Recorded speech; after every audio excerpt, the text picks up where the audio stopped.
ఏదైనా ఇంగ్లీష్ పదం కావాలంటే గూగుల్లో సెర్చ్ చేస్తాం. MEGA అనే 4 అక్షరాలని గూగుల్లో కొడితే గ్రేట్ అనే అర్థం వస్తుంది కదా. బహుశా ఇంకో 10 ఏళ్ల తర్వాత మెగా మీనింగ్ అని కొడితే చిరంజీవి అనే అర్థం వస్తుంది. అలాంటి చిరంజీవి గారిని ఆహ్వానిస్తుంది వేదిక.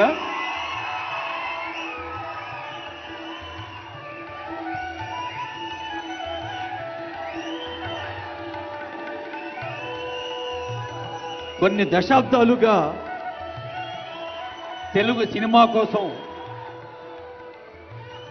ఒక క్రమశిక్షణతో, పట్టుదలతో, సహనంతో, వినయంతో చేస్తున్న కృషి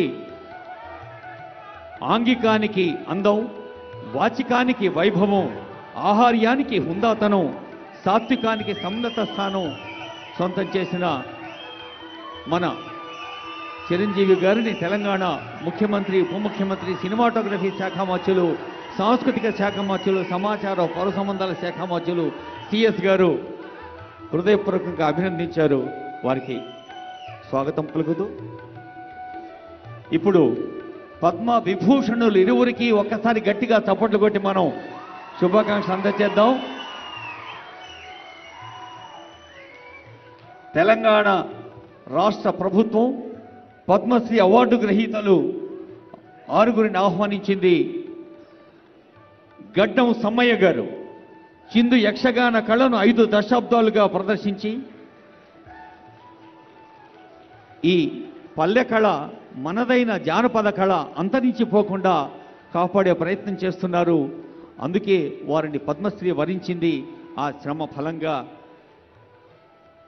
మన కళల తల్లి సరస్వతీదేవి ఆశీర్బలంగా జానపద చిందు యక్షగానం, చిందు అన్న పదంలోనే ఉంది.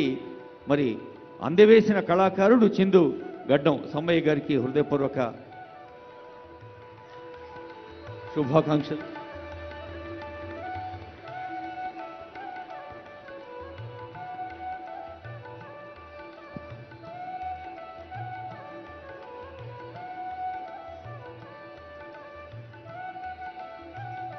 పద్మశ్రీ అవార్డు అందుకుంటున్న కళాకారులందరికీ హృదయపూర్వక శుభాకాంక్షలతో స్థపతి వేలు ఆనందాచారి గారిని ఆహ్వానిస్తోంది వేదిక. స్థపతి వేలు ఆనందాచారి గారు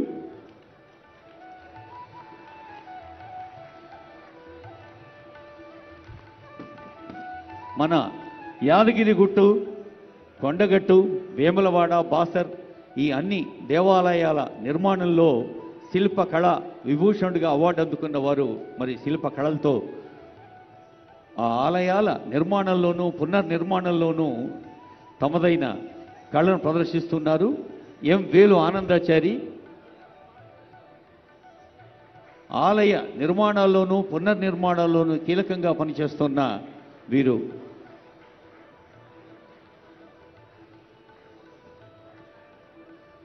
ఇప్పుడు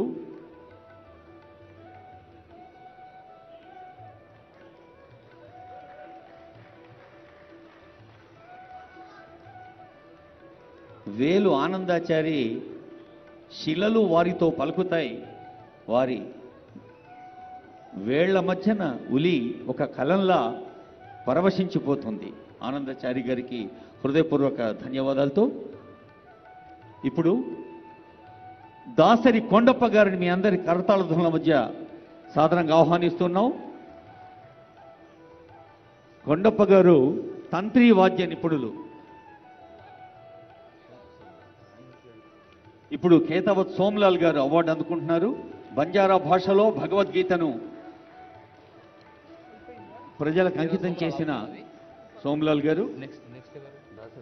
దాసరి కొండప్ప గారు అది సోమ్లాల్ గారికి హృదయపూర్వక శుభాకాంక్ష. వందలాది బంజారా గీతాల్ని, బంజారా సంస్కృతిని సంగీతమయం, సాహిత్యమయం చేసిన వారికి హృదయపూర్వక శుభాకాంక్షలతో తంత్రి వాద్యమైన బుర్రవీణ కళాకారుడు దాసరి కొండప్ప ఆ కళను మనం బతికించుకోవాలి, ముందు తరాలకు అందించుకోవాలన్న సంకల్పంతో మరి తెలంగాణ రాష్ట్ర ప్రభుత్వం జానపద కళల పరిరక్షణ కోసం చేస్తున్న కృషి మీ స్పందనకు ప్రత్యేక ధన్యవాదాలు. ఆయన చేతిలో ఉన్న తంత్రి వాద్యం ఆయన సొంతంగా తయారు చేసుకున్నాడు. మామూలుగా మనకు కావాలంటే ఏ కోటికో సుల్తాన్ బజార్కో పోయి మ్యూజిక్ ఇన్స్ట్రుమెంట్ కొనాలి, కానీ కొండప్ప సొంతంగా తయారు చేసుకున్నాడు. అది సొరకాయ ఎండబెడితే సొరకాయను స్వరకాయగా మార్చాడు. సొరకాయలోని స్వరకాయాన్ని ఆయన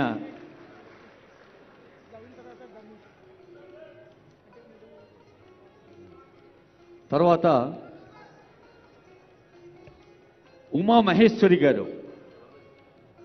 హరికథ అనగానే గుర్తొచ్చేది ఆదిభట్ల నారాయణదాస్ గారైతే, మరి అలాంటి ఒక అద్భుతమైన సర్వరాయ హరికథ పాఠశాలలో విద్యార్థినిగా ఆచార్యులుగా ఉండి అమెరికా సంయుక్త రాష్ట్రాల్లో, ఇంగ్లాండ్లో, కౌలాలంపూర్లో, సింగపూర్లో తెలుగు సంస్కృత భాషల్లో హరికథా గానాన్ని అందచేసి అందరి అభినందనలు అందుకున్న కళాకారిణి ఉమామహేశ్వరి గారు.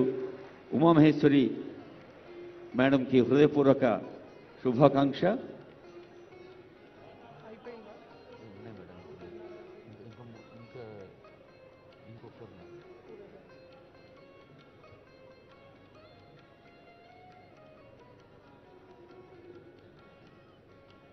భారత భాగవత రామాయణ ఇతిహాసాల్ని, చారిత్రక గాథల్ని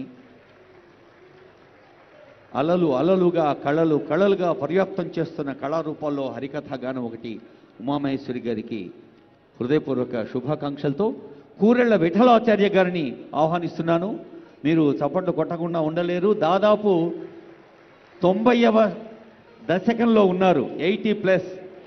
రిటైర్ అయిన తర్వాత ఆయన ఇల్లునే గ్రంథాలయంగా మార్చి 2 లక్షల పుస్తకాలు సేకరించారు. మనం భిక్ష అనే పదం వింటాం, అయితే కూరెళ్ల విఠలాచార్య